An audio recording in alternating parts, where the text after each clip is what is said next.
Then you let the sauce thicken for about 10 minutes. You add some pepper, nutmeg, 2 tablespoons of melted butter, a drop or 2 of brandy. Meanwhile, you drain the ravioli and put it in a warm bowl. Marcel, for Christ's sake, I don't give a damn about your wife's ravioli. Just making conversation. I don't need it right now.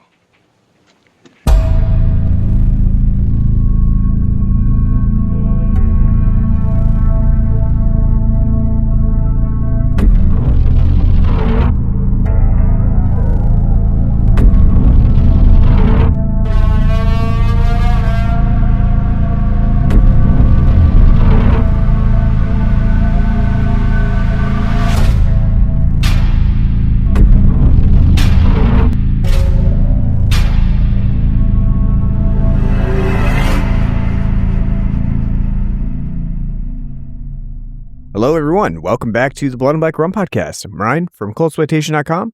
I'm joined by my co-host, Martin. How's it going? We're doing pretty well. It's been a little bit since we posted our latest episode, so apologies for that. I think we took like a week break again. I know it's hard to get into that schedule because previously we'd been doing like every week a new episode because we do that for like through the Halloween season and then through Christmas, and so. Normally we're bi-weekly, so because life gets in the way. You're not allowed. It's been a busy life. What's that? I said you're not allowed to be that anymore. Nah.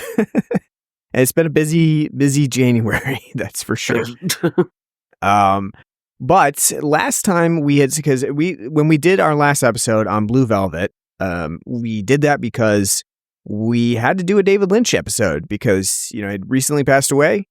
And we thought it was just appropriate, since we'd never done David Lynch before, to kind of dip into that and do a little tribute to him. So we postponed our episode on what we originally planned to do, which was get back into giallo films. The impetus of why this podcast started to begin with, being that we were trying to cover,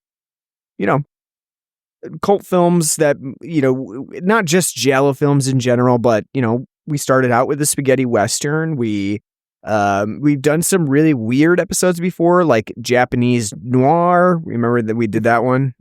Yes. Back in the day. So we kind of started out trying to do some more of those films that were sort of cult films or ones that maybe not necessarily extremely popular. And then at a certain point, we worked our way into Marvel films for a little while. So, So we kind of got away from the formula a little bit. So glad we don't have to go back to that. We mutually decided that we'll no longer be doing Marvel movies or any, I guess not necessarily a total boycott on all superhero movies, but we're definitely not doing them back to back like we used to, where we were like, no, we got to catch the latest Marvel movie. And no, that ship has sailed. We're no longer trying to maintain that sort of pacing. DC's got the right idea. They'll release a Batman movie just whenever they feel like here it. And there. Yeah. I think, again, like we kind of went through spurts of different coverage. And not saying too that like every single episode that you're going to be listening to in the near future is going to all be giallo films. There will still be a mix, but like we wanted to get back a little bit to the roots, and since we haven't really covered many giallo films on this, podcast, we've done a few. I want to say we did. Let's see, we've done a couple of, not necessarily. We didn't even do a lot of Argento's giallo films. We've done Suspiria, which it's not really a giallo film. We did Tenebrae. We did Whatever Happened to Solange, right? Mm-hmm. Yes, that one. Way back. That was another one. But other than that, we haven't really done too many others. And also, we haven't really done any of the Mario Bava giallo films, which is our namesake, basically. Blood and Black Lace is, our namesake for the show. And we've definitely not done that one, and haven't really tackled many of Bava's giallos either. So we have a lot to get to. And this is just one reconciliation in that. So today I decided, let's go back to, some of the basics of giallo, like popular giallo films, popular ones that have been recognized in the past, or that people would recognize easily, so don't pick like the most underground giallo film. So I decided that we would do a Dario Argento giallo film, since we haven't really done too many of his actual giallos. And this is one that is one of his earliest works too, because we've done a number of different Argento films. We did Phenomena. We've done 6 now. 6. Oh, you have a list in. And yeah, we did Suspiria, we did Tenebrae, we did Phenomena. We've done. Never mind. I guess this will be 5. I thought we did opera too, but we didn't. No, we'd never done opera. That is another one though. In opera is a solid film and a solid giallo for sure. But we have not done opera. What was the other ones that I'm missing? We did Phenomena, Tenebrae, Suspiria. What am I missing? Did we do Inferno? Yes, we did. We did Inferno. Okay. Yep. And then what was the last one? This one. So it'd be. Okay. So this is the 5th. Okay. Yeah. That makes sense. This would be the 5th.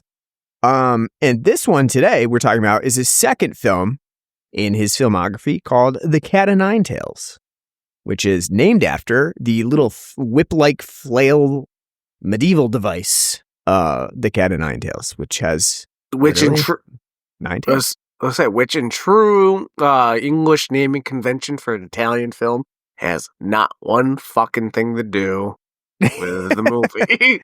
I mean, it doesn't. At least in this movie, they do mention it, right? Like it actually gets a mention, because sometimes you can have, the very, perplexing death came in on a stretcher or something, that's a made up one, obviously, but something like that. Or death has 2 lockets and 1 key, and only you know the way to the heart. And that like is just, kind of meant to draw people in, like, that sounds intriguing.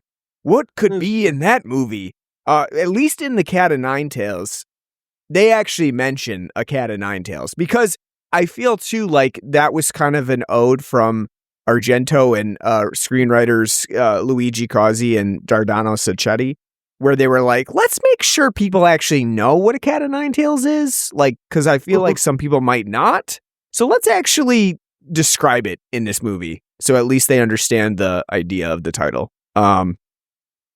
So I can appreciate that, at least, because some of the other movies, you're right, they just tack on a long-winded title and call it a day, and it has nothing to do with the actual movie itself. Now, what's sidebar here? What's worse, Italian film names that are nonsensical and aren't applicable to the movie itself, or Japanese ostentatious video game names that are ridiculous? Well, I would definitely Kingdom Hearts 1.95, Reduction Redundum, Final Fantasy, Drive or Die.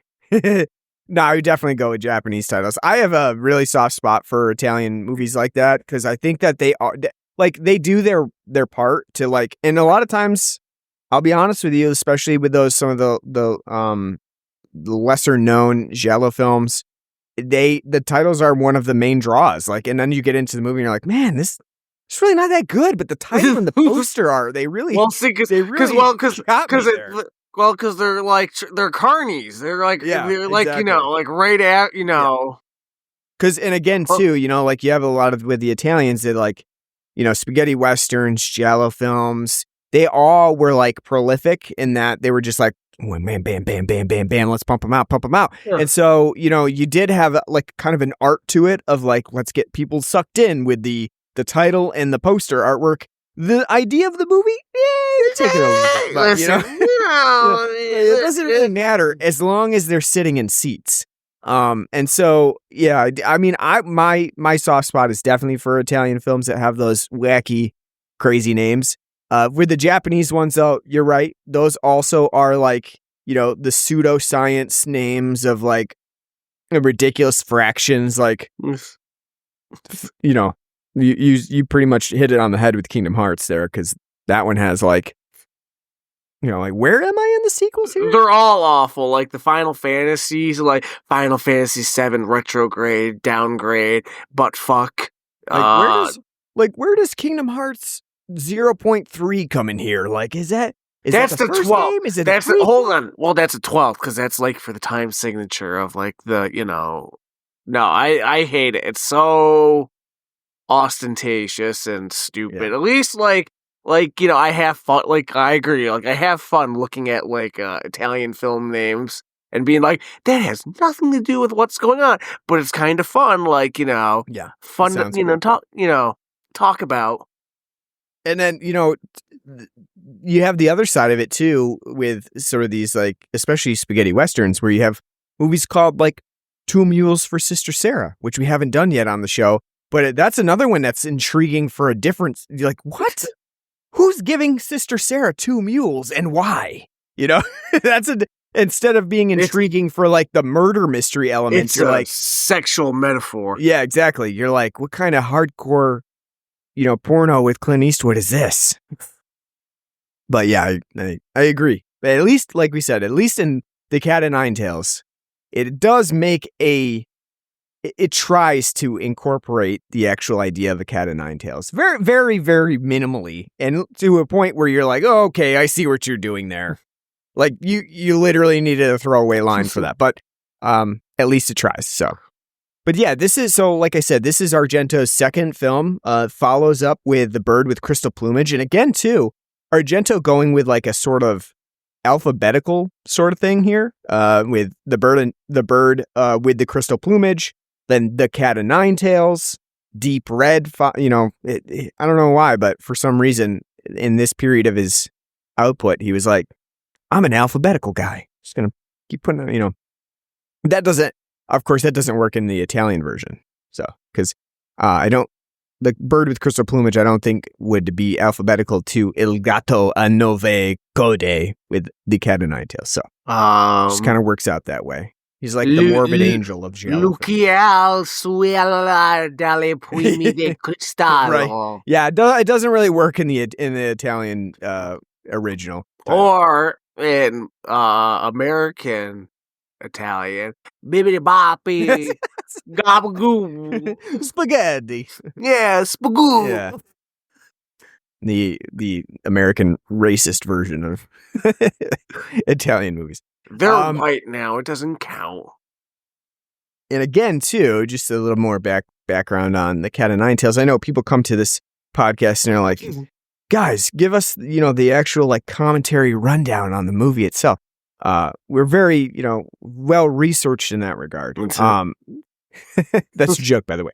But yeah, Sacchetti, being a very prolific Italian writer, giallo and otherwise, he cranked out a ton of scripts at this period of time, where it almost like when you look back at it, and like I said too, not every one of his scripts was what you would call quote unquote good, right? Yeah, right.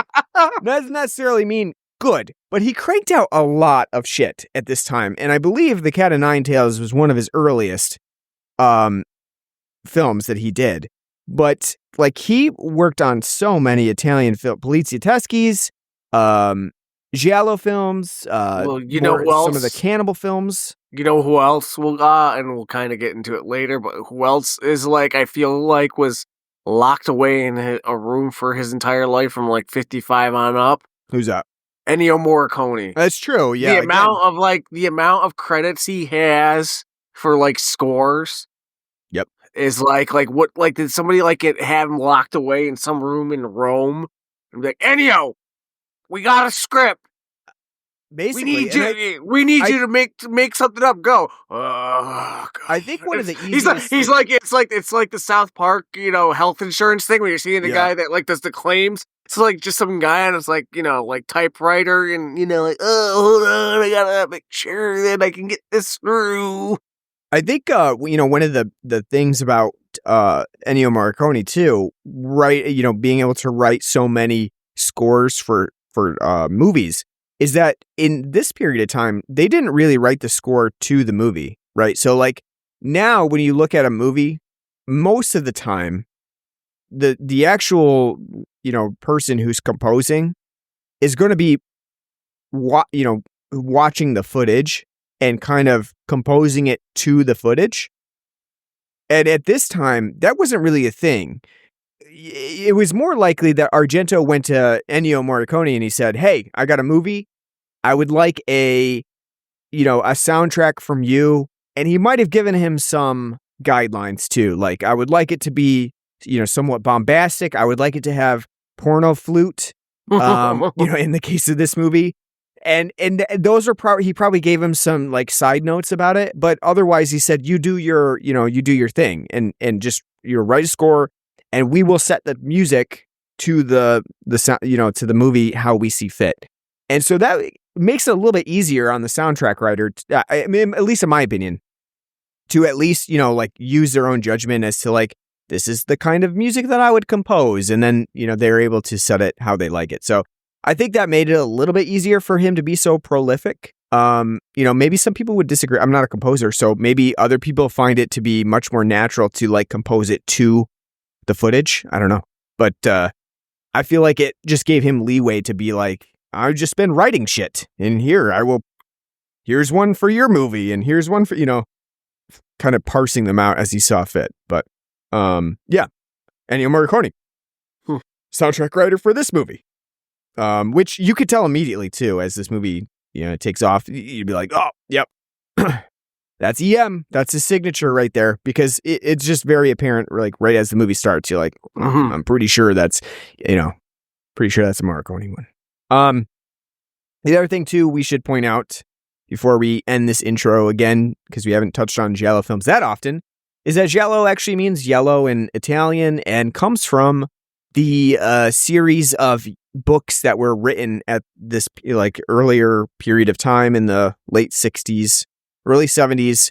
And as they're kind of described even by Dario Argento, they have a similar bent to like the murder cozies that we would know, especially from someone like Agatha Christie. They had that sort of pulpiness to them. Not like the cozies that we have now where it's like, oh, like I'm a bakery shop owner and there just happened to be an unpleasant murder outside my shop, but we're still doing well and selling hot cocoa. Not not that kind of cozy, but more sinister, but yet it still had like a nice like little wrap up to it. So there was like a, it not as easygoing as some of the the books that we think of as like cozy mysteries now. And so those giallo books, those yellow, they came to influence or even sometimes, come directly from those books to adapt into giallo films. And not a lot of films were actually adapted. They were more like we had the ideas and we put them into a giallo script. And then closely related to that at the same time were the creamy films of the German persuasion, which is effectively a very similar type of movie to the giallo film, except from Germany. And they have their differences, but very, very similar in that regard. Now, The Cat o' Nine Tails, I would say, is definitely outside of the normal giallo, what you consider a general giallo film, especially, set in when they created it in 1971. It would have been at the earlier part of the giallo craze. It didn't necessarily adhere to the rules that we think of giallo films, where it's like black gloved killer from their perspective, very stylish murders. I would say that this is a giallo in that it has the perspective of the killer and it does have that sort of feel to it. But other than that, it doesn't adhere to many of the other rules that we think of like the stereotypical giallo, in my opinion. I don't know if you agree with that, but well, I haven't seen enough. From your perspective, I haven't seen enough giallo. To me, it feels pretty giallo-y. Mm-hmm.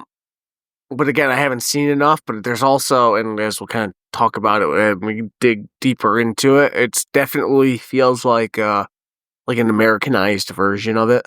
Yeah, like just a more, Western, even though Italy's Western, but yeah. like you know what I'm saying, more Americanized style of like Hollywood pulp. Yep. And I was also going to kind of get at, this is like sort of a combination too of a giallo and a poliziotteschi as well. Of course, this movie doesn't really have much police work in it because our main cast, they're not police officers. But the idea of it behind it, of people investigating into a crime, is very poliziotteschi-esque in the way that it's portrayed. There's a reason for that. What? A reason for it being like a poliziotteschi, or no, for it not being there's no police work here. Exactly. Yes, Argento gets into that, of course. Well, there's it's no the start of it. Oh, that too. I would say it's the start. This movie is the start of ACAB. All cops are bastards, because it literally says that in this movie. Cops are bastards. So this is where it all started. I say that, and the fact that John Saxon's not around. It's true. All right, let's. We've gone long enough in this intro. Let's take a break real quick and talk about the beer that we have in the show. This one's been a long time coming as well. We've actually had like this episode kind of prepared for a while, and it's just not, for whatever reason, we had to postpone all different types of it. So a while back, I was at a beer store and I noticed that they had a beer that we had been looking for to do on the show, but never had it around to actually grab it. So I picked up the beer called Neon Gleam, which is a collaboration between Ommegang and Other Half Brewing. And it's a double dry hopped IPA, and it's part of Ommegang's OMG series, which we've done many times on the show before. We've tried to follow pretty much every single Ommegang OMG release that they've had, but it's been difficult because some of them just didn't make it around to us. And this is one of those ones that was kind of an outlier that we didn't really get around us, but I happened to find it one day. And I said, you know what? We've got to do it. So I grabbed it, and it's been sitting in the fridge until we had time to actually do this episode. So we've got it today. Neon Gleam. It's a 7.5% double dry hopped IPA. Again, we've been big fans of Ommegang in the past. Also, I'm a big fan of Other Half as well. Definitely grown to love it over the course of probably a couple years here, trying different variations of their beers. Including, they have very funky names for their beers, like Broccoli, Tomato Factory, stuff like that. And so I've tried a number of their beers, and they're one of those very good, very consistent IPA makers. And so to see them collaborate with Ommegang and do this IPA, I was very interested. So yeah, I guess I'll let you go first. What do you think about the Neon Gleam from Other Half and Ommegang? Not a big fan. Oh, okay. It's not that it's bad. It's not. It's, but I think, as I'm taking a sip, kind of just doesn't jive for me. It's, for a night, but not super juicy. It's also got really dankness to it. That kind of, isn't like, it's a little off-putting. It's kind of like, it feels like a mix between like a Nipa and a Fiddlehead. It just kind of doesn't come out that great. It's not bad. It's definitely not undrinkable. It's, fine. It's got for citrus. It's very, orange rindy and, orange and blood orangey. It just doesn't hit for me. I don't know. Maybe it's just me. I don't feel it. Like I said, I could drink it, but this is definitely one of their weaker outings. It's it just doesn't seem to be a compelling IPA for me. So it's going to be one of the rare occasions where I disagree with you on this one. I think that this one's a pretty interesting beer from both of them. It has a kind of unique flavor profile for the IPA that I think comes from pairing the Matuka, like New Zealand hops, with the Nelson Sauvin, which they've used here. And so that generally gives it like sort of like a white grapey, almost champagne-y flavor to it. I think it gives it a really interesting, unique taste. Now, the can does mention too that Ommegang, with their Belgian roots, is bringing a sundew yeast to this, which I think is kind of lost in the IPA profile. Like drinking this, I don't know that I would drink it and immediately think this is a Belgian yeast in it. Sundew, yes. It's probably just in the can alone that you would get that information. Otherwise, you probably wouldn't have any idea that is, part of the makeup of this beer. But I think that the IPA element to it has an interesting flavor profile that, for me at least, works pretty well. And I would recommend this one as I think another interesting excursion. And I think the other thing too is that this collaboration doesn't just feel like any other kind of like citrusy New England style IPA from a collaboration perspective. It does feel like it has a uniqueness to it that makes it stand out from some of the other collaborations that they could have done. So I think it's pretty good. I like it. And like you said, it may not be for everyone because of that unique flavor profile, but I'm enjoying it. So I appreciate what they've done here. There you go. Yeah. Nice. We don't always have to agree on here. No, I know.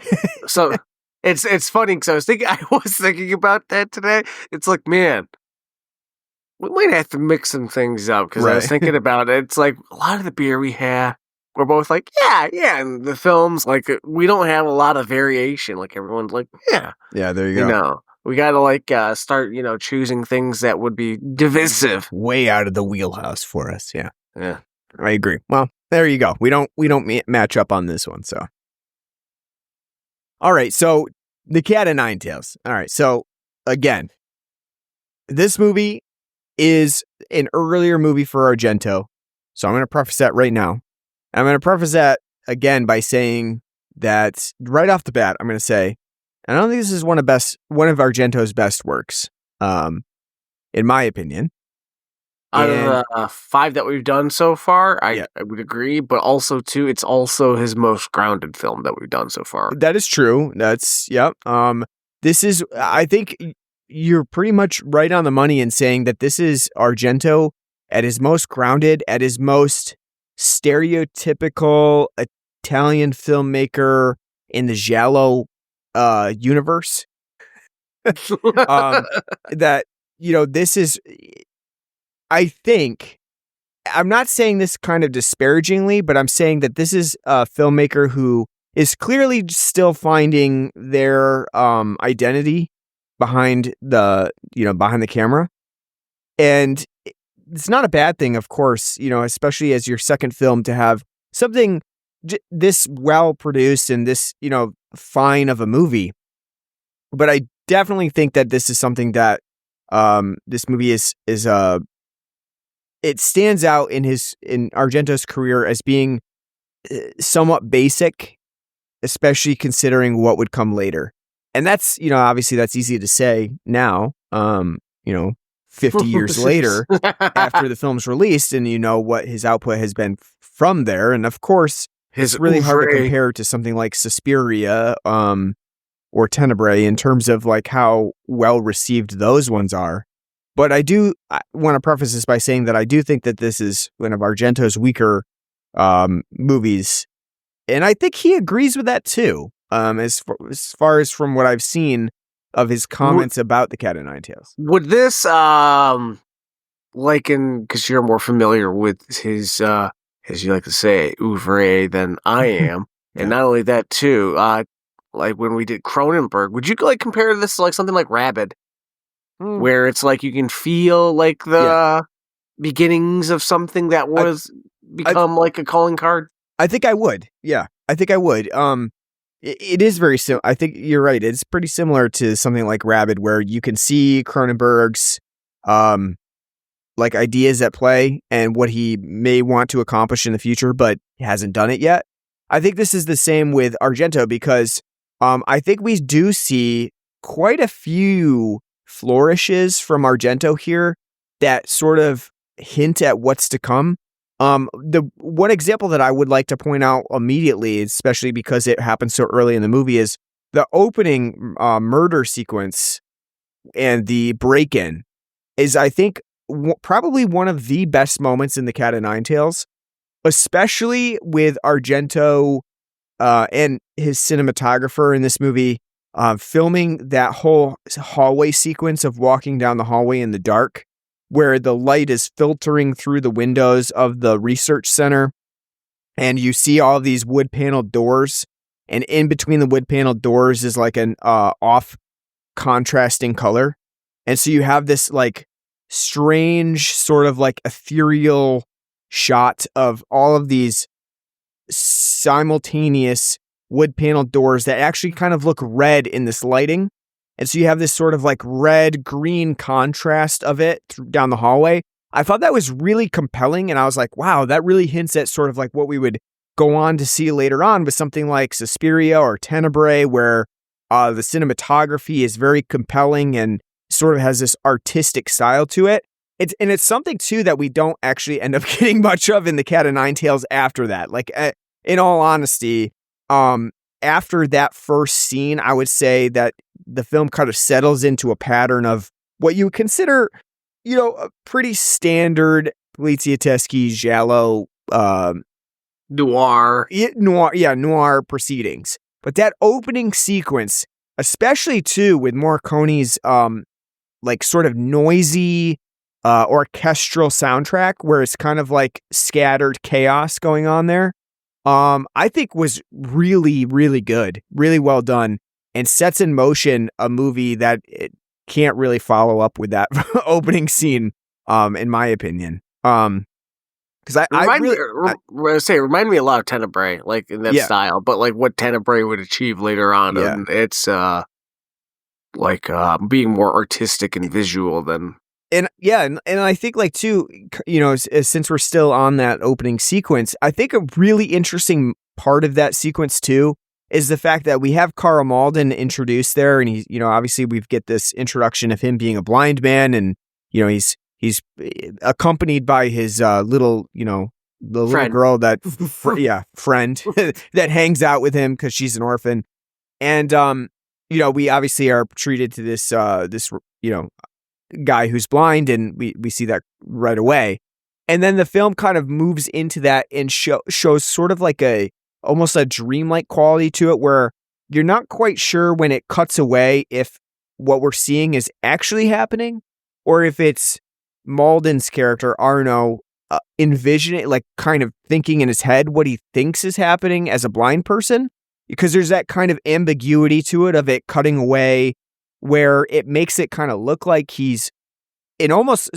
sort of looks like he has like a sixth sense too, right? Like he's like kind of imagining or seeing this happen in his head, but we don't really know if it's actually happening or not until later on when it's kind of revealed to us and confirmed, yes, this actually happened. And I found that to be really interesting too, because Argento is obviously trying to say, right away, like, this guy's blind, but he's not stupid. Like he knows what's going on, and he can sense what's going on, and he might have this intuition to him that people who can't or who can see don't really understand. So I found that really interesting too, in those cutaways where it kind of like does that rapid cutting, where it's like it kind of flickers. I found to be an interesting touch within the Cat o' Nine Tails, which he returns to here and there throughout the movie, especially when Arno is involved, as a blind person investigating this. So I found that to be an interesting touch, but again, I think it only hints at what's to come from Argento. It doesn't, it's not consistent throughout this movie where you would point to it and say like, wow, that's a filmmaker who's really pushing boundaries here.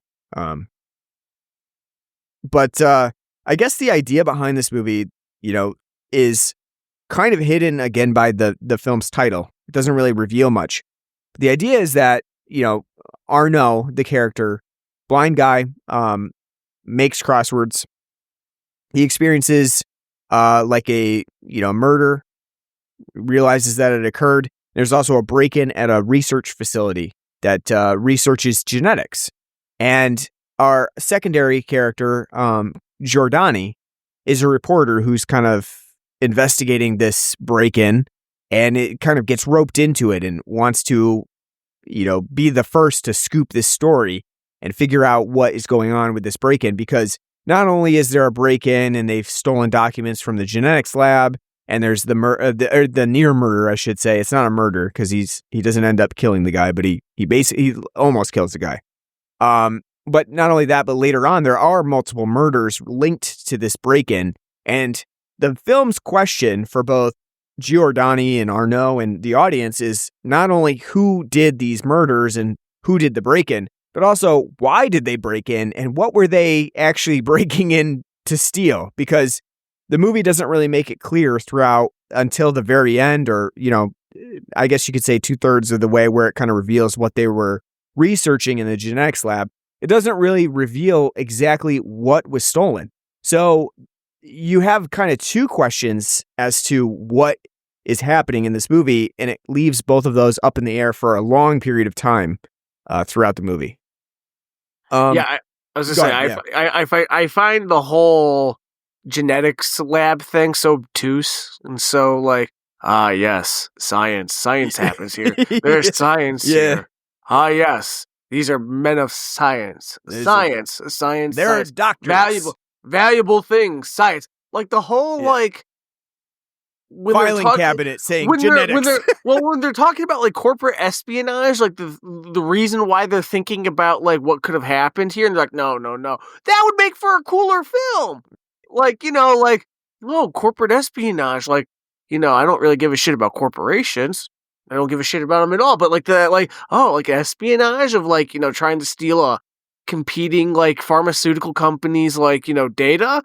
Yeah. That'd be cool. It's not, but it's not interesting. It's just a bunch of hoopla and bullshit to be like, get you to be like, oh yeah, there's science going on here. It's science because we said genetics. And the guy said, jacking off to a nurse, whipping her boobies out, 1970s sperm bank in Italy. Yeah, I mean, you're right. The idea of this like being a research institute and being, Argento trying to pass this off as like just any other science thing without really going into details. Because like I said, there's a filing cabinet that just says genetics, and it's very bland, and it's just. Don't you love to like the whole like beaker filled up with blue drink, filled up with like ecto cooler, filled up with fruit punch. It's like just yes, these are beakers filled up with things. So science. All you needed really was a character to go in and like, what are you experimenting on? And it's like, there's no experiment. I'm making Tang. Yeah. I've got Tang in here, okay? It does have that sort of very generic things happen here, and like, you're a doctor, but doctor of what? Science. Yeah. And not only that too, but the whole idea that actually ends up playing out where they're like, yeah, we've been doing some research on patients with XYY chromosomes, where they have, they don't have just the XY chromosome, they don't have XX, but they're somewhere in between. And we found that all of these people have been fucking psychotic, and they just murder people because they have this XYY chromosome, and we're investigating that. It's like, not only now would that be considered like very offensive because, again, XYY chromosomes do happen quite often, like more often than you would think. And that would be considered what we would consider an intersex patient at that point, where, there's a high variation in what that means for the patient. Like, could they be a normal woman? Absolutely. Could they be a man? Yes. There's very huge variation in intersex. So to say like XYY chromosomes means equals psychosis, not well received now for sure. And he probably even then was sort of like, this is like some hokum bullshit about, science that's made up. But not only that, but like the fact that the film kind of keeps coming back to that as it's like the overall crux of the theme is like, I would say not very interesting to the layman either. They don't make it. They don't try to make it interesting. Yeah. They don't try to make any of the. The problem with this film is the fact that nothing plot wise or story wise, character wise, none of it matters. It's all just like generic noir detective pulp. Right. And like, so, like, how do you make a murder mystery, whether it be a giallo or not, interesting? You make the setup interesting, and the details interesting, and the evidence gathering interesting. And we didn't get that. We got, Dan Fontana from, like, whatever the fuck, NYPD Blue, given, like, the procedural elements of, like, giving tickets out. It's like, Yeah. it's just, I mean, I find it doesn't work. Like, the whole, like, dynamics and like, plot devices, they're just, like who gives a shit? I mean, I find in some ways it works, like, especially consider, like, later on when there are actual murders occurring. So, like, the guy who gets pushed in front of the train because he has the audacity to be on a phone call and be like, I'm the only one who knows what was stolen from from the genetics. I was like, dude, you're going to be next. Like, why did you have to voice that, like, directly? So everyone could hear you. Yeah, exactly. Maybe somebody just pushed him because he was being a loudmouth braggart. And like, shut the hell up. Maybe just keep that to yourself next time. But, like, so that is kind of interesting. The funny thing I find about it is that the police don't really take it seriously at first, and they're like, yeah, I don't know, this guy just, like, fucking jumped in front of the train. Well, it happened in the 70s all the time. Yeah. It's just like, he just yeeted himself in front of the train. That's what it actually says in the coroner's report. Train, obvious suicide. And the fact, too, that, like, they need to have a photographer who took the picture, cropped the picture for the newspaper. Edited it. Didn't even see that there was a hand in it. Well, hold on. I can answer that for you. He was smoking a cigarette while he was cropping it. That's right. He was just kind of he was just like, the there smoke was a blue haze around everything. just blurring his vision. Yeah, I mean, I feel like, too, when you really sit down and think about some of the events that happen in this movie, they are very outlandish in the fact that, like, first of all, the police don't really care about this thing, like, in this movie itself. And in the film, and Argento does draw attention to that, where they base Spumoni, or whatever his name is, Spimi, is basically like, yeah, we're probably beating black people, or, doing something fun. Yeah, molesting women or whatever. Yeah. But, like, the police don't really care about this. And so the only people that care about this investigation is the reporter, which is weird in and of itself. It's like, why is a reporter so involved in this investigation? Like, I understand scoops and investigative reporting. I don't understand him being like... I can answer that for you. What's that? Giallo trope number 1. Reporter who doesn't mind their own business. It's true. Like, in a lot of these Italian films, there's always some fucking gung-ho reporter. The like, snooping reporter. Yeah, like, I'm so close to solving the case and no one cares, and it's like... Yeah. Just report on Italian Serie A. Maybe, maybe he's just too good for his job. And then not only that, but, like, you got obviously I understand a little bit more Carl Malden's character, the blind guy, Arno. Which, sorry to interrupt. 2, Italian trope number 2, blind people. Apparently, the country is just, running on blind paupers. Why is there always somebody, like, blind or, like, Argento loves blind people. He's Suspiria as well, Just, getting thrown about. Yeah, I mean, I understand him from a certain perspective because the film does draw attention to the fact that, and also, though, too, I would say I'll be honest, I didn't necessarily realize this guy was a crossword puzzle creator, because at first I just thought he was playing his own game of Scrabble. Like, I just thought he was kind of sitting there like, if I was playing Scrabble with somebody, this is what I would play. And just put it on He was playing Sudoku. Yeah. But he is, because they call him in the one of the letters, they call him an enigmographer. Whatever that, Yeah, he's a puzzle maker. He's a crossword puzzle maker. I was laughing at that too, because I was like, what the hell? It's a character out of Batman. What did he stumble upon as a former ace reporter, Cookie Arno? What did he stumble upon that made him go blind? Did Batman push him into Joker's, like, vat of acid? Yeah, some sort of flashbang. And right off by his corneas, and he's just like, ah! Yeah. I mean, so I understand the blind guy a little bit. I don't understand, though, the intrepid journalist who's like, I've got nothing better to do. This is my story. I'm going to pursue this till the end. It is a little bit outlandish. But, I think, too, one of the biggest problems with the idea of this story is that the actual investigation, as you said, is just not that interesting. There are certain moments that are interesting. Of course, the murders are interesting. The sort of candid investigation when we actually tail Bianca is a little interesting because it's like, why is she involved? Like, why is she, going to this car and putting a note in her locket and things like this?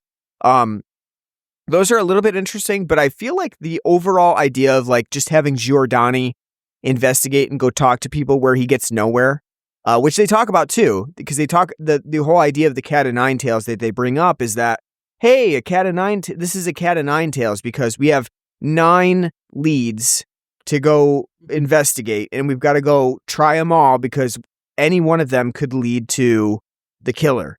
And so that's where the idea of the cat of nine tails comes about, where they're like, oh yeah, like the medieval, whip that people used. It has 9 tails.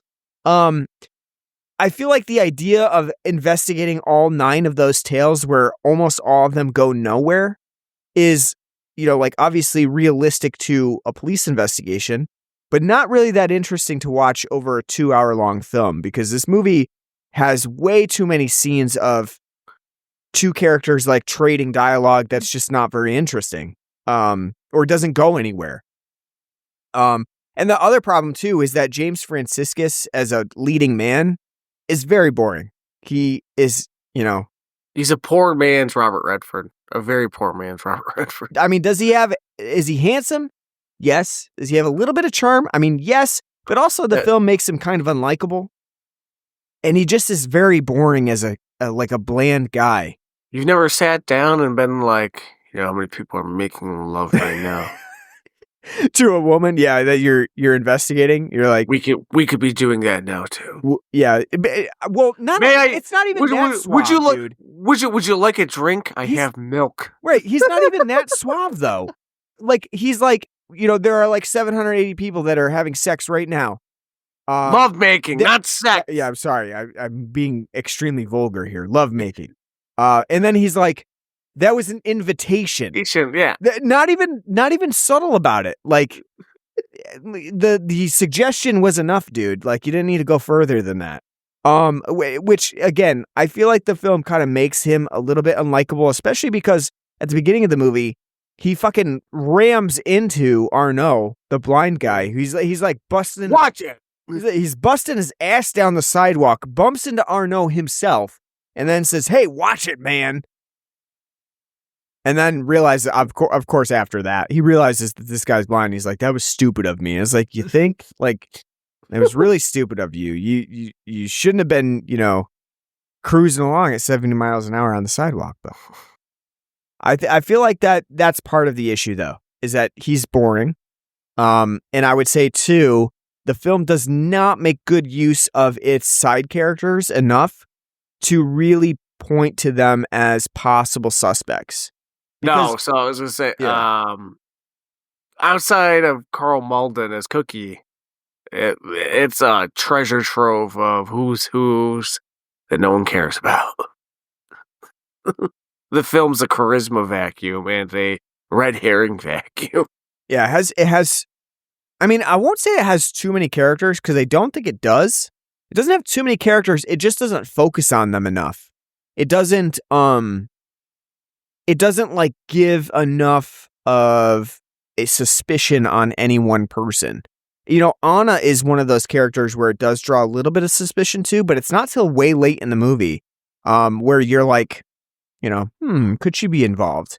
Which also, too, though, is kind of ridiculous, though. It's like, 50-pound woman garroting these men. Yeah. Like strangling them. Yeah.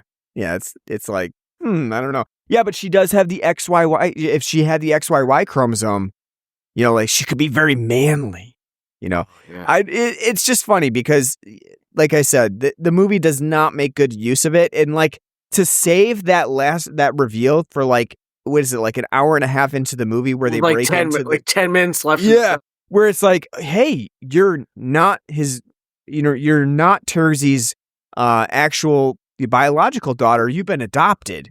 Like, it just seems very late in the film to introduce that. Not only that, though, too, you're right. The whole like Lolita shit, like what, it goes nowhere. Like, Yeah. the father was like, I can't believe I'm having these urges for my daughter. What do I do? And it's just like, Yeah.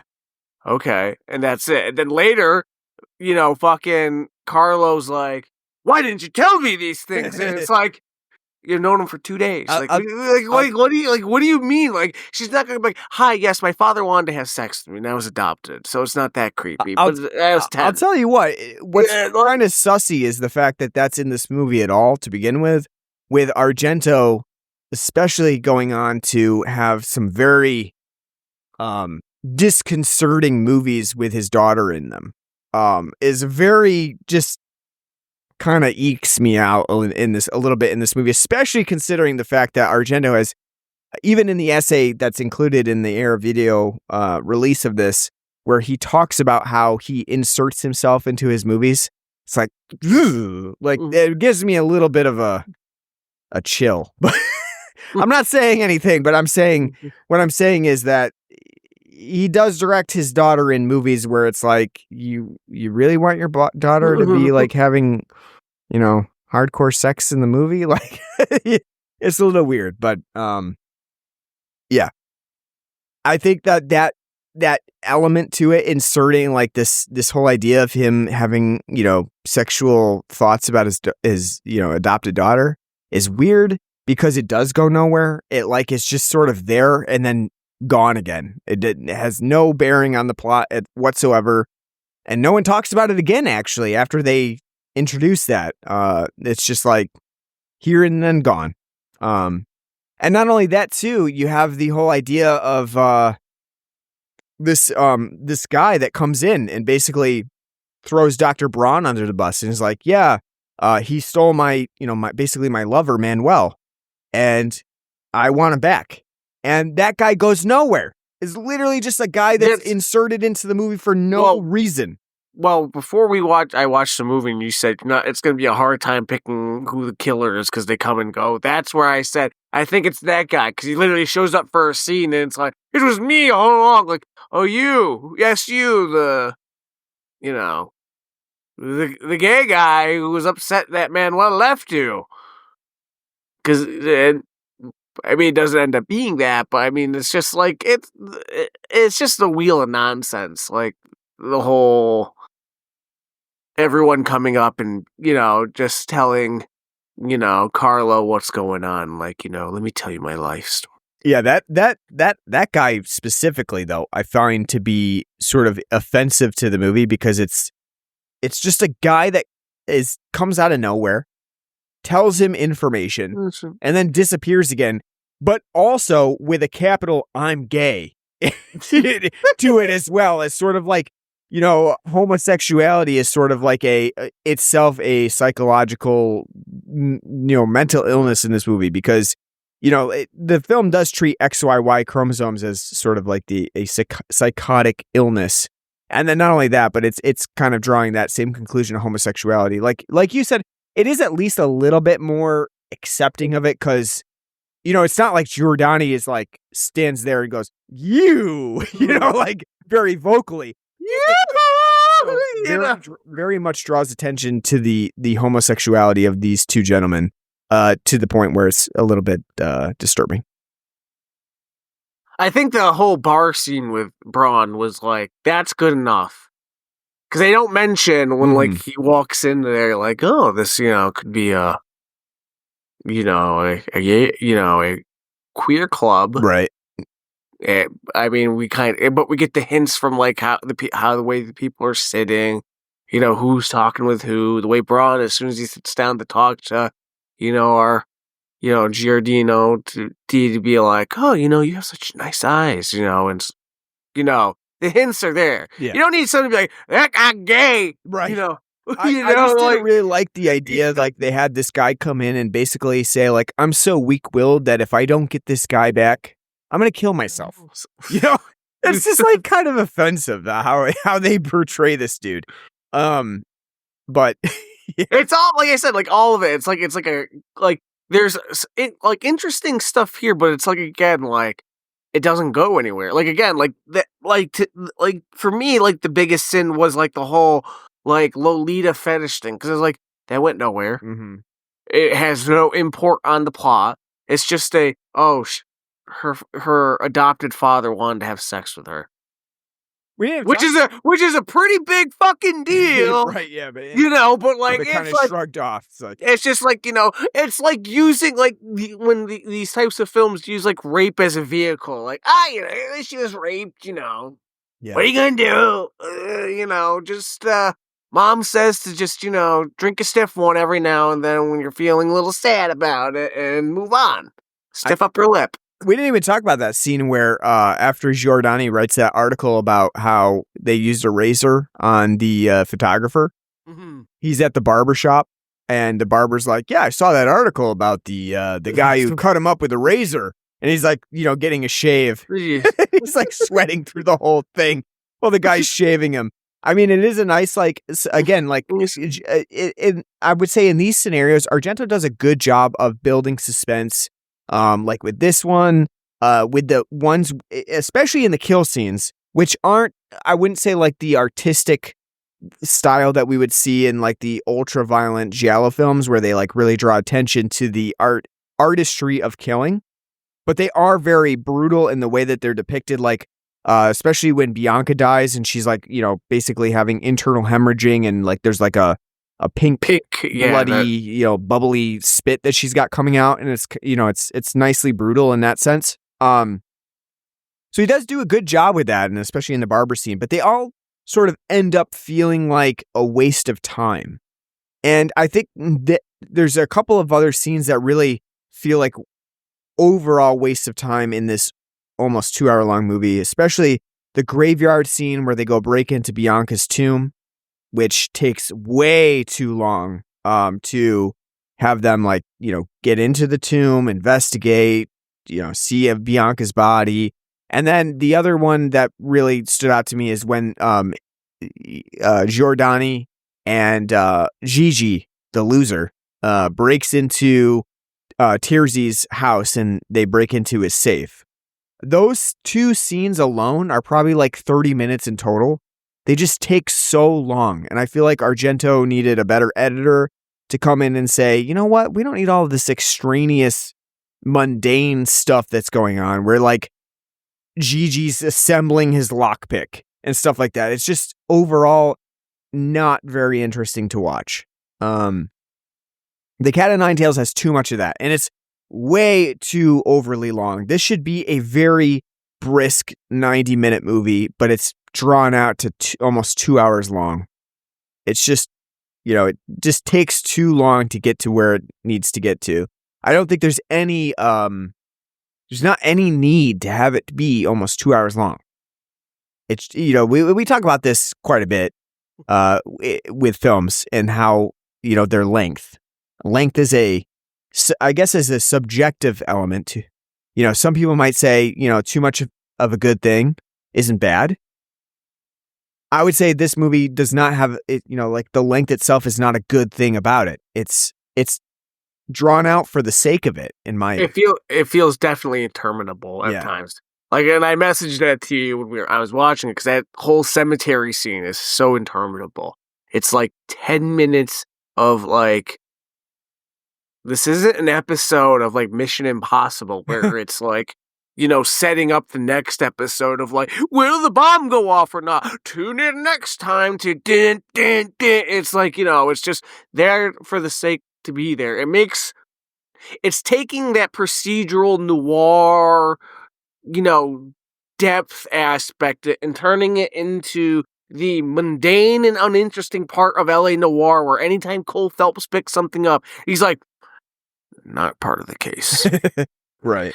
Not sure what this has to do. And it's like, I don't need to see Especially because there's no hints until the very end of that scene that there's any commotion or hullabaloo going on. Like, not like we don't get to see Cookie be like, you need to hurry this up. There's a guard coming. Like, or this is happening. Like, to create tension. It's just fucking him sitting there with a screwdriver, like, then unscrew the top of the, coffin. And once I'm done with that, I'm going to grab the locket. And once I grab the locket, then we do this. And it's like, so there's no tension there. It's just procedural, and it's not just that scene, but there's many like it in this film where it's just like by the 10th time he's visiting the goddamn institute to question people, it's like, dude, you've already asked everyone everything. Like, we don't get to the fucking point.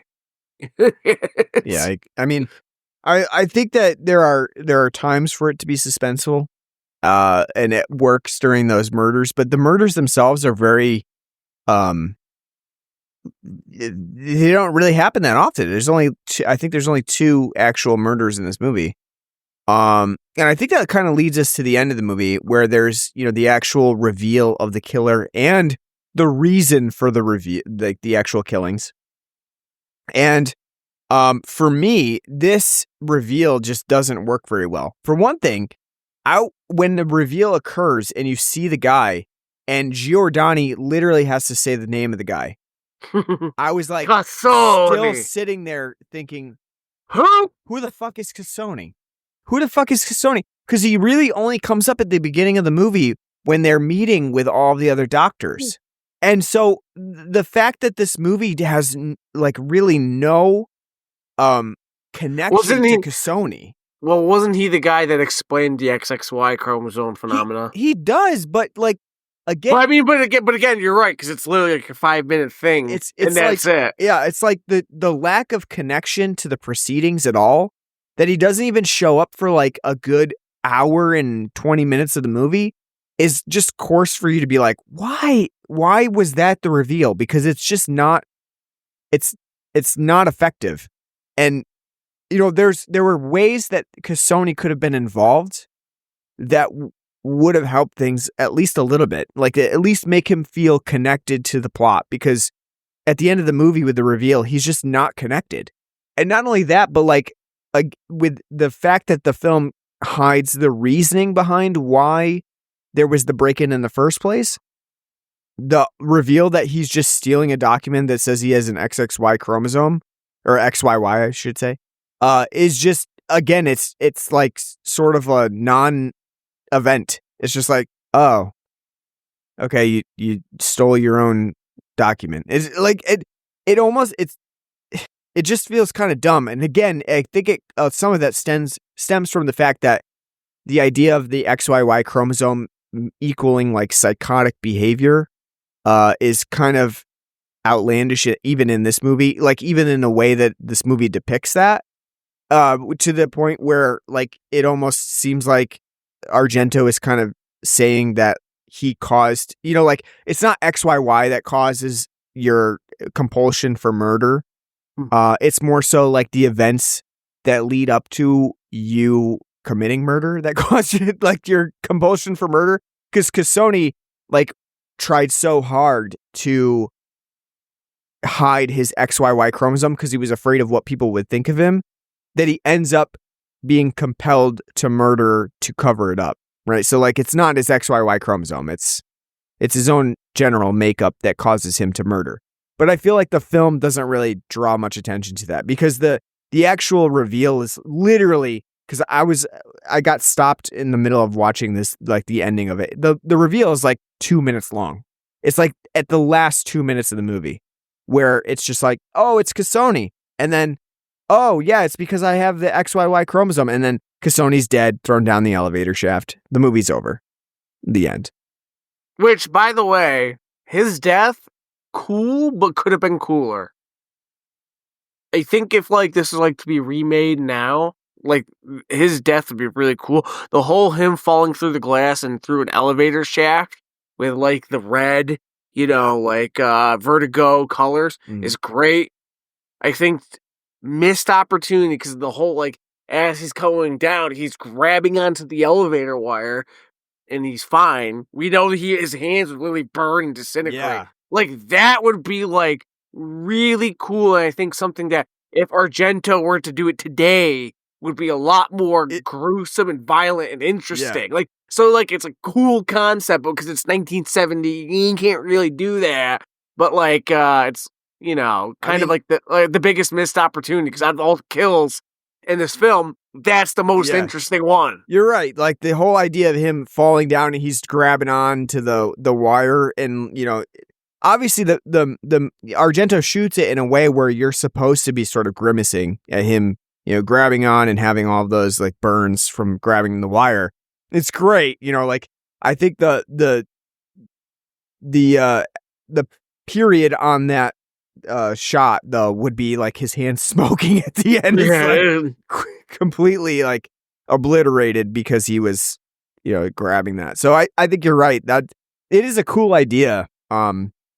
Maybe not done to the extent that you might expect, but I like the idea and I like it. I do like the ending of it where he's basically saying, like, you know, I killed the little girl, and Arno is like so distraught by that he just chucks him down the elevator shaft.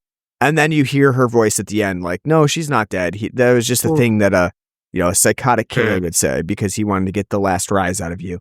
I like that idea. Like, it kind of feels like a cop out to me though, because I feel like it's either end it with her actually being dead or, you know, don't. I feel like her calling to that, like, there's no real catharsis to it. It's just like, I don't know. It ends. It's not a cliffhanger, you know. Especially because they're gonna go find her. Especially because Cookie's not really the main character of this. So, like, the fact that, like, you know, you're going for the emotional beat, even though he is this, you know, the second, you know, protagonist in this film. It, like, you know, it doesn't. As you said, it just doesn't, because it's like my recommendation for the ending, because you have Arno act in such a brash and sort of like compulsive way, where he then ends up becoming a murderer. It's not a feel-good ending, but you zoom out of the elevator shaft and you go to the little girl, and she's kept somewhere in a room, they can't find her. And that's the ending. It's not a nice ending, right? It's not like, it's like, you know, it's sort of a real feel-bad ending, but I feel like that's less of a cop-out, because at that point you kind of have a moral to the story too. It's like, you can't just rely on killing people to cover something up or to, you know, to fix problems. And at the end of the day, that's what Arno does. He just chucks this guy down the elevator shaft, and you know what? It's okay, because not only that though too. You're right, because it doesn't give any emotional resonance. Right. Like, you know, so like it's supposed to be like a parable of him losing his anger or something, and at the, you know, I get it. It's because, like, it's safe, and it's like, oh, he did that for nothing. The way it's kind of shot, though, the way he, like, falls down the elevator, it seems like he trips. It's not like he yeets him, this blind man yeets him down. So, like, the whole point, like, you know, is moot. And again, the whole reason, in hindsight, for her even being in this movie is for that payoff at the end. So for it to be, like, just like, you know what, whatever, it is stupid. Don't even have her in the movie. Yeah. Like, there's no point to have a kid. It's like an anime. Like, you got a checklist of things you need to have in a fucking Italian giallo. Gotta have a reporter that's overzealous. Check. Gotta have a kid. Check. Gotta have a blind guy. Check. You know, a razor blade. Check. You know, it's just, don't just go down your trope list and be like, we gotta have a kid. Everyone likes to have a kid. You know. Yeah, you're right. The kid is like not present for most of the movie, and then it's sort of a, you know, a thing that they focus on later on. It's like, they stole the kid. We've got to get her back.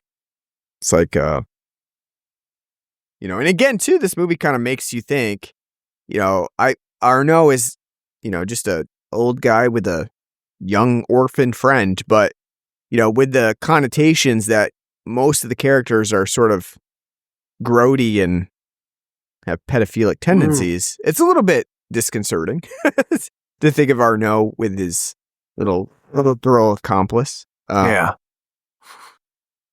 We didn't talk about. So what do you think about the milk scene where there's these two little milk cartons that are. Is that what that is? Yeah, it says latte on them, and didn't you know that's milk in Italian? I always wonder. Well, I was wondering what these triangle, it's like Canadians still have bagged milk, right? And I guess this is like the Italian version of it, like a carton, a bagged milk carton, where they have, like it's in a very inconvenient carton that you have to pour into a glass later on. Two things. One, why would you just leave your cartons of milk on your table in your living room? Agreed. Two, if I were to go to somebody's house for the lovemaking, and they're like, "Would you like a drink?" And I'm like, "Yeah," and they're like, "Milk?" And I'd get up and walk out. And be like, "What are you fucking like?" You're the murderer, you psychopath. Yeah, you certainly have the XYY chromosome. Chromosome, what? It's what are we doing? I don't want Not only that, but doesn't it just see? I don't know 1970s Italy milk delivery, but doesn't it just seem inconvenient to be delivered two small glass just a glass of carton of milk? If you want milk, you want a whole bottle. You want a quart or a liter of milk. You don't want to be served the equivalent of a school lunch carton of milk. It's what is that good for? You're gonna have to come tomorrow, sir. I just had cereal for dinner. Yelling down your stairs. Excuse me, does anybody have an extra pouch of milk? Exactly. I'm going for a second bowl of Apple Jacks, and I could. Exactly. Yeah. I don't understand. They're rather dry. I don't understand getting just 8 ounces of milk in a container for the week or something. I don't know. It's maybe they did have a milk guy that came daily. It was like a postal delivery man, but it was for milk. But it just seems inconvenient to get 2 cartons. And then not only that, but sure, Donnie, sir. First of all, the milk is leaking all over the place, and you're just standing there you know what? It's fine. I'll just put it in the glass anyway. Not only that, the smell. I'm just Dennis Reynoldsing it right now. You haven't thought of that smell, you bitch. Yeah. I know. It's he's gonna be in his apartment till the time in memoriam and be like, what smells like curdled milk? Yeah. And it's the milk I left on my table that ran all over the place and into my carpet. And not only and I think it's funny too because the film keeps making subtle references to how much it's spilling out, where you expect any normal a guy to be wow, that's weird. My milk has a fucking hole in it. I probably shouldn't drink this. It's it's been opened. But anyway, not only that, but he's so just boorish pouring it into the glass too. It's milk spilling everywhere. It's I don't know. I don't know if it's a pornographic depiction of milk or something. I thought originally when I saw those two things on there, I'm like, what is it? A tripod of semen, because it's a fertility clinic, it's just it's just jizz everywhere, no, it's milk. It is that whole scene is just kind of a head scratcher of how would this happen? Maybe do you think Argento put that in there because he's I when I'm about to have relations with a lady and she's over at my house, I've been wanting to ask if she wants milk. I like it, but I don't know how it's gonna play. I know. I'm gonna put it in the movie and see how the audience reacts. How do people feel about milk after sex? It's yeah, cigarettes, yes, we know that, but milk? How do they feel about milk? Yeah, that's a psychopath thing to do. Just we're gonna have a glass of milk, and not only that too, but apparently this guy Giordani, this is a thing he does because he's later on at Arnaud's house. He has a glass of milk too, while the guy's making like eggs. And he's kind of off put by the fact that like I almost died because of my milk, so he doesn't drink it. But I don't know. It's weird. It's weird to me. I don't normally think to myself like, hey, I'm really craving a whole glass of milk. It's just not a thing. I can tell you that ain't me. Yeah. No, I know. You know what, though, I'm surprised is not in this movie is J&B Scotch. Like, it's completely absent. There's no... It's probably a little too early in the 70s. It might be. And not only that, Giordani says he doesn't drink, too.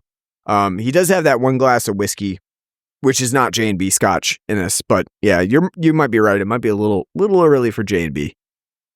But I found that interesting. It's like, it mostly stays away from alcohol, which is... kind of funny. And what do you think about Morricone's score here?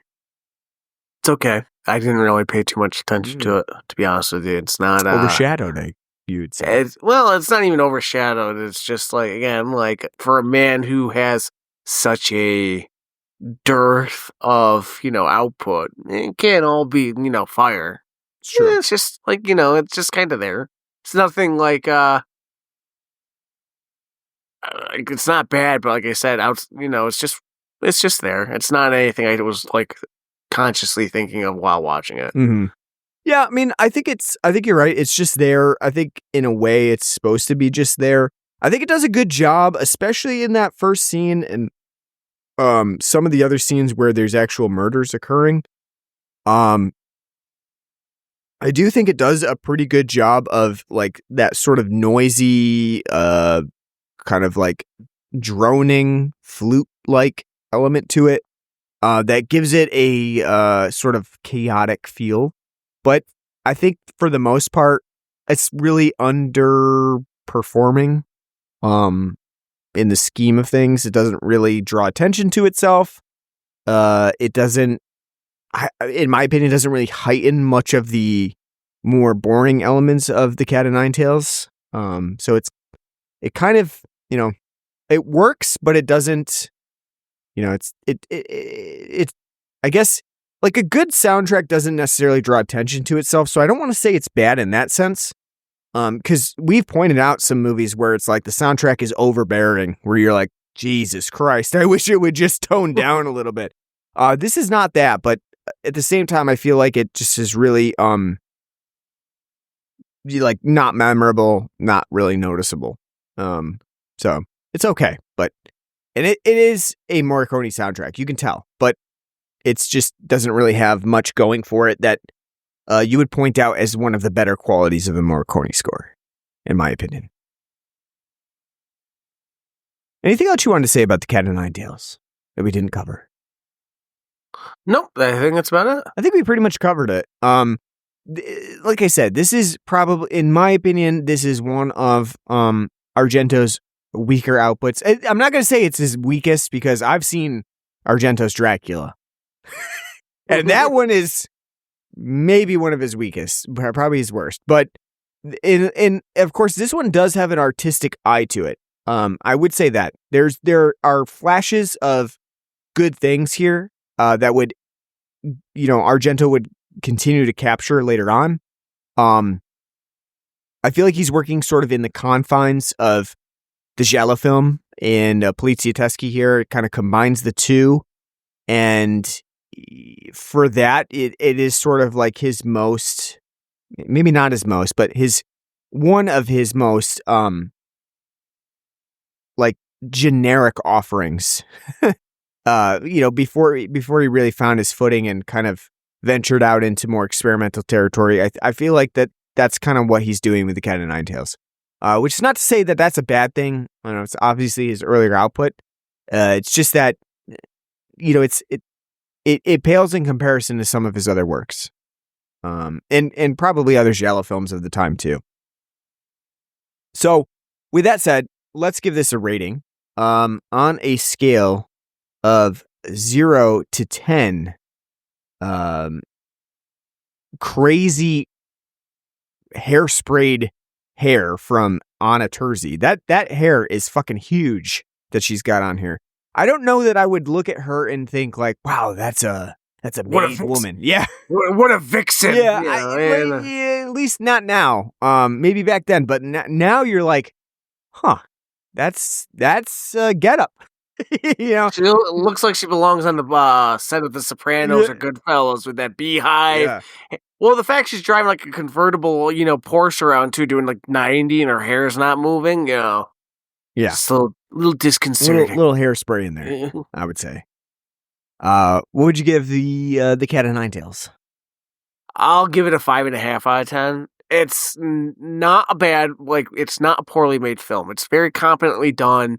I think Argento, he's definitely, as we talked about before in the films we've done, he's definitely a visual storyteller.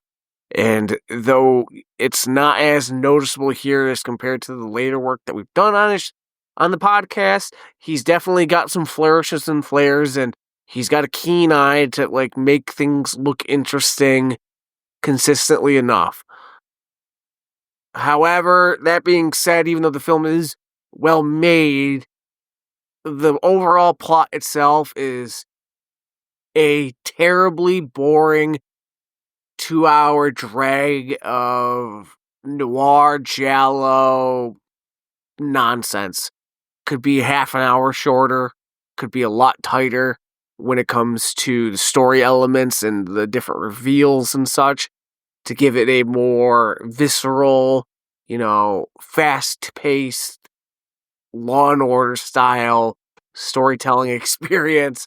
I think outside of, Cookie, everyone else in this movie is boring as shit. Could have done better than just getting Carl Malden. Try on the recasting. As you said, the red herrings aren't really that great. There's not really much to to care about when it comes to the killer reveal. It's just a very middling film. It's not one I'm going to recommend to anybody, because again, this film just exists. Mm-hmm. Though it's not bad, it's definitely not really worth your time, because there's nothing that really makes it worth watching. So I'd say like a 5.5 out of 10. Yeah, I would agree with that. I think I would give this. I think I would agree with that. 5.5 out of 10 for me as well. I think it has flashes of interesting elements. I think the idea of it kind of flitting between the surrealism of, I don't know, kind of either in his head imagining what's happening or it really actually happening, and it's sort of those like fast cuts are an interesting take from Argento. I think he occasionally does manage to kind of zero in on some interesting cinematography, and occasionally like some of the contrasty elements of his color scheme are very nice, that kind of hint at what's to come. But I don't know that this necessarily manages to, earn a top spot in the giallo film, that would come out of the 70s. It's an earlier film in the giallo genre. So we do have to take that into consideration. But I would say that in the scheme of things, the actual idea in the plot of it is really not that interesting. So it makes it very difficult to be engaged in this movie. And unfortunately, the fact that it really does not have a way to determine who the killer is, because the killer does not even have much of a role in this movie whatsoever, is kind of a cop-out too. So I think it has some interesting ideas, but it just never manages to elevate itself above like a very generic offering in the giallo genre, at least as we know it now. And especially considering that it doesn't really follow many rules of the giallo genre either. And, it refuses to engage in that. I find it to be a sort of, a lesser offering from Argento. I think he's done a lot better. He's done a lot better giallos for sure, and found his footing after this movie. So, an interesting idea from him, especially considering, it has his second movie. It's something to look back on and just see where he started from. But I wouldn't recommend it, especially if I was like to give somebody an Argento movie. This would not be the one that I would recommend to him. He's kind of his lesser output. So 5.5 for me as well. It's okay, but nothing that stands out to me. All right, so what are we doing next time? I kind of wanted to do Hard Eyes. I don't know if we'll have a chance to get there or not for Valentine's Day. I think it comes out this weekend, this Friday, the 7th. Hard Eyes, you said? Yeah. Okay. I think it comes out this Friday. So if we were able to get there, like Sunday or something, we could do that. Yeah. I kind of wanted to do that just because it does, it kind of harkens back to the idea of like, I don't know, brings you nostalgia to think about like a 2000s era slasher movie with a holiday involved. I kind of like the idea. I think it's probably not going to be that good if I'm going to be at all honest, but I still kind of want to check it out just to see what it's like. I haven't been, obviously we did Nosferatu and that was very good, but I haven't been very esteemed with much of the new horror output, so we'll see what we think. But I think that might be something that we could do, especially considering Valentine's Day is coming up. So we might try that. All right. Sounds like a plan. All right. And then, in the future, I think we'll probably try to take on some more spaghetti westerns. We work in some Japanese gothics or something like that. I don't know. The world is our oyster, as they say. So, any other plans from you? Anything that you want to check out? We'll see as we go forward. More Dennis Hopper. Whoa! More Dennis Hopper. Delightful Dennis December. There you go. Dennis December. That would really cut into our Christmas time. That's our new Christmas. Just Dennis Hopper. What kind of Dennis Hopper movies can we do for Christmas? I love a Dennis Hopper movie. Except for whatchamacallit there. The what did we do? What was that movie? What was it? What the fuck? Why am I drawing a blank? Dennis Hopper's direct Speed? No, not Speed. No. Easy Rider? Easy Rider. That's what I was thinking of. Yeah. Except for Easy Rider. I liked it. I didn't love it. Yeah, you're wrong.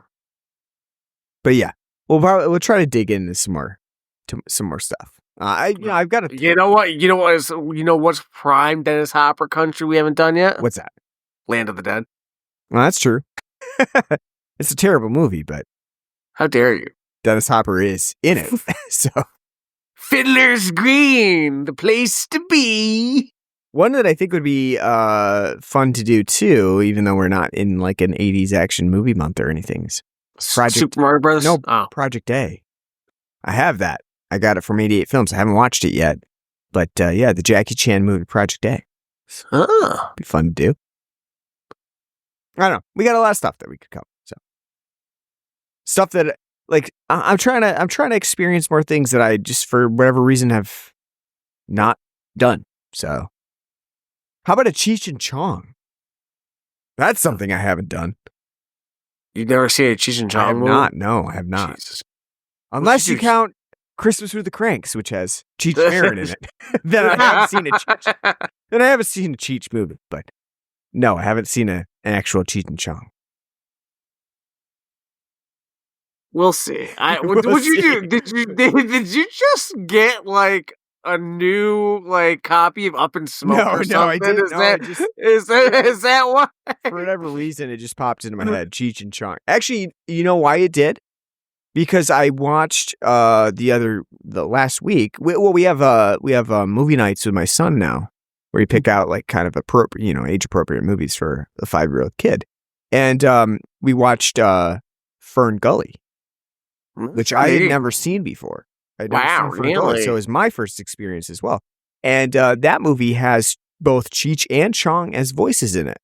And I think that's probably why it sort of got ingrained in my head to, we need to check out a Cheech and Chong movie. So you thought your mind went there, not Robin Williams and Tim Curry. Yeah, well, actually, we're going to watch Mrs. Doubtfire next week. So, or actually, I should say this week, because we'll probably watch it tomorrow.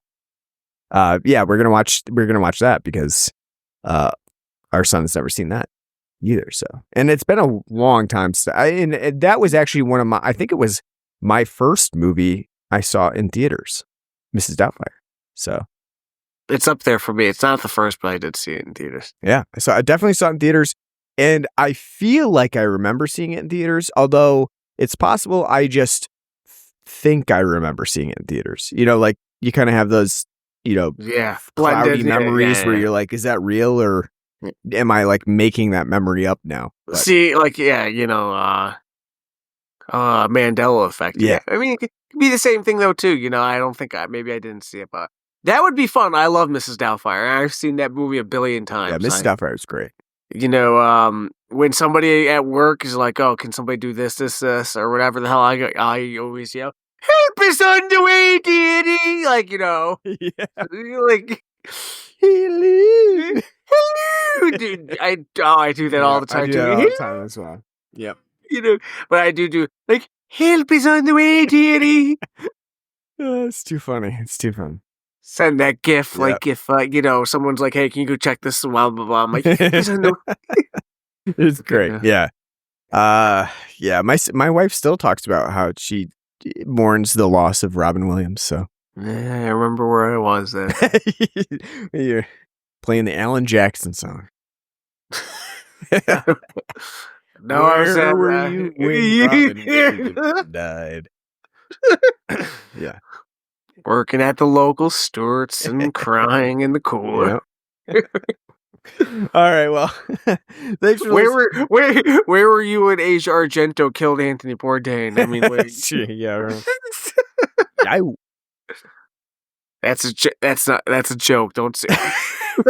Yeah, right. Yeah.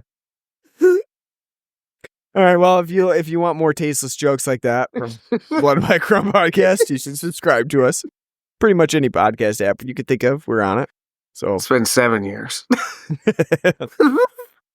Yeah, that helps us out. Subscribing, leave us a nice review. We're on Facebook and Blue Sky.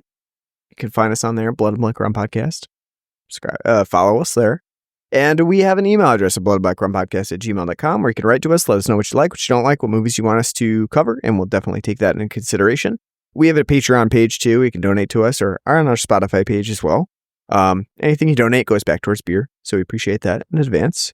And of course, stay tuned for our upcoming episodes. Hopefully, we do some Hard Eyes in the future. Maybe some other, Italian movies, stuff on the horizon that we've been talking about covering. So should be fun. So tune in. Thanks for listening to our episode on The Cat o' Nine Tails, and until next time, take care.